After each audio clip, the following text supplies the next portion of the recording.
Hello friends, ഇന്ന് നമ്മൾ നോക്കുന്നത് നമ്മളൊരു ട്യൂബ് സെറ്റ് പിടിപ്പിക്കുന്ന സമയത്ത് നമ്മൾ സീലിംഗ് റോസ് ഉപയോഗിച്ചിട്ട് എങ്ങനെ പിടിപ്പിക്കാം, അതിൻ്റെ കണക്ഷൻസ് എങ്ങനെയെന്നാണ് നമ്മൾ നോക്കുന്നത്. ഇത് സീലിംഗ് റോസ് ആണ്. അതായത് നമ്മുടെ 4x4 ഷീറ്റ് അതുപോലെ പ്ലെയിനായിട്ട് വരുന്ന പോയിന്റുകൾ വരുന്ന സമയത്ത് നമ്മൾ ഡയറക്റ്റായിട്ട് കൊടുത്തു കഴിഞ്ഞാൽ ഒരു നീറ്റ്നെസ് ഉണ്ടാവില്ല. അപ്പോൾ നമ്മൾ സീലിംഗ് റോസ് കൊടുത്തതിന് ശേഷം കൊടുക്കുകയാണെങ്കിൽ നല്ല നീറ്റായിട്ടിരിക്കും. നമുക്കിതിൻ്റെ കണക്ഷൻസ് കാര്യങ്ങളൊക്കെ ഒന്ന് നോക്കാം. അതായത് ഇതിൻ്റെ അകത്ത് വരുന്ന 2 പോയിന്റുകളാണ് വരുന്നത്. കണ്ടാൽ നിങ്ങൾക്ക് കാണാൻ സാധിക്കും. ഒന്ന് താഴെ കണ്ട ഈ സൈഡിൽ 2 സ്ക്രൂ ഉണ്ട്, അപ്പുറത്ത് 2 സൈഡിൽ 2 സ്ക്രൂ ഉണ്ട്. ഇവിടെയാണ് നമ്മുടെ കണക്ഷൻസ് വരുന്നത്, ഫേസ് ന്യൂട്രും വരുന്നത്. എൽ എന്ന് മാർക്ക് ചെയ്യുന്ന ഫേസും എൻ എന്ന് മാർക്ക് ചെയ്യുന്നത് ന്യൂട്രുമാണ് മാർക്ക് ചെയ്തിരിക്കുന്നത്. അപ്പോൾ നമ്മുടെ കണക്ഷൻസ് വരുന്നത് കറക്റ്റായിട്ട് ഇതിൻ്റെ ബാക്ക് കണ്ട ഒരു ഹോള് നിനക്ക് കാണാൻ പറ്റും. കണ്ട ആ ഹോള് ബാക്കിലൂടെയാണ് നമ്മുടെ 4x4 ഷീറ്റിൽ നിന്ന് വരുന്ന പോയിന്റ് നമുക്ക് അതിലേക്ക് കയറ്റിയിരുന്നു. അതിന് ശേഷം അവിടെയും ഇതുപോലെ 2 ഹോളുണ്ട്. ആ ഹോളിൽ കയറ്റി ആ സൈഡിൽ 2 സ്ക്രൂ ആണ് ടൈറ്റ് ചെയ്യേണ്ടത്. അതിനുശേഷം വേണ്ട ഈ 2 സ്ക്രൂകൾ ടൈറ്റ് ചെയ്യുക. അതിനുശേഷം 4x4 PVCയിലാണ് ഈ സീലിംഗ് റോസ് ഉറപ്പിക്കുന്നത്. ഉറപ്പിച്ചതിന് ശേഷം ശ്രദ്ധിക്കേണ്ട കാര്യം എന്ന് വെച്ചിട്ടുണ്ടെങ്കിൽ നമ്മുടെ ആ ക്യാപ്പ്, അതായത് അതിൽ 2 നമ്മൾ ഓൾറെഡി വരുന്ന കണക്ഷൻസ് അവിടെ കൊടുത്തു. ഇനി വരുന്നതെന്ന് വെച്ചിട്ടുണ്ടെങ്കിൽ ഇത് ഈ ഹോളിൻ്റെ ഉള്ളിൽ നിന്ന് എടുത്തിട്ട് വേണം നമുക്ക് ഇപ്പുറത്തെ സ്ക്രൂവിലാണ് ട്യൂബിൻ്റെ കറക്ഷൻ കണക്ക് കൊടുത്തേണ്ടത്. അതുപോലെ തന്നെ ഇപ്പുറത്തും അതുപോലെ തന്നെ ഈ ലോക്കിൻ്റെ ഉള്ളിലൂടെ എടുത്താൽ മാത്രമേ നമുക്ക് ആ ക്യാപ്പ് അടയ്ക്കാൻ സാധിക്കുകയുള്ളൂ.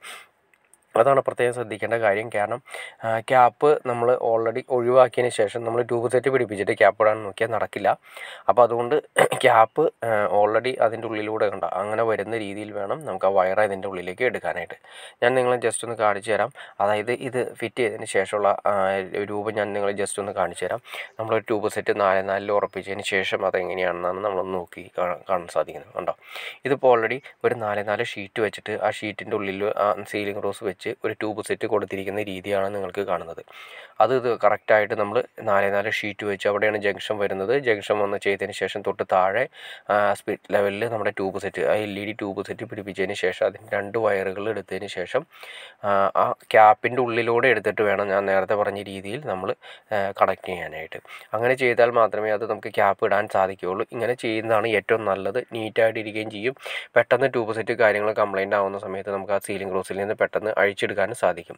അതുകൊണ്ട് ഇങ്ങനെയാണ് 4x4 ഷീറ്റ് വരുന്നത്. 4x4ൻ്റെ പോയിന്റ് കിടക്കുന്ന ആ പോയിന്റിലേക്കാണ് നമ്മൾ സീലിംഗ് റോസ് പിടിപ്പിക്കുന്നത്. സീലിംഗ് റോസ് നമുക്ക് ട്യൂബ് സെറ്റ് മാത്രമല്ല, ഇപ്പോൾ ഒരു പ്ലെയിൻ ആയിട്ടൊരു ഏരിയ വരുന്നുണ്ട്, ഒരു പോയിന്റ് ഉണ്ട്, നിങ്ങൾക്ക് വേണമെങ്കിൽ സീലിംഗ് റോസ് അവിടെ കൊടുക്കാം. അതല്ലെങ്കിൽ പിന്നെ വരുന്നതെന്ന് വെച്ചാൽ ബാത്റൂമിലെ എക്സോസ്റ്റുകൾ ഡയറക്റ്റായിട്ട് നമ്മൾ ഡയറക്റ്റായിട്ട് ജോയിൻ ചെയ്യുന്നതിനേക്കാൾ ബെറ്റർ നമ്മളൊരു സീലിംഗ് റോസ് വെച്ചതിന് ശേഷം ചെയ്യുകയാണെങ്കിൽ വളരെ നീറ്റായിട്ടിരിക്കും. ഓക്കെ ഫ്രണ്ട്സ്, നിങ്ങൾക്ക് എന്തെങ്കിലും ഡൗട്ട്സോ കാര്യങ്ങളോ ഉണ്ടെങ്കിൽ തീർച്ചയായിട്ടും കമൻറ്റ് ചെയ്യാൻ മടിക്കരുത്. നിങ്ങൾക്ക് ഈ വീഡിയോ ഇഷ്ടപ്പെട്ടെങ്കിൽ തീർച്ചയായിട്ടും ലൈക്ക് ചെയ്യാനും മടിക്കരുത്. അതുപോലെ തന്നെ സബ്സ്ക്രൈബ് ചെയ്യാനും മടിക്കരുത്. ഓക്കെ ഫ്രണ്ട്സ്, അടുത്ത വീഡിയോയിൽ കാണുന്നവരെ ഓക്കെ.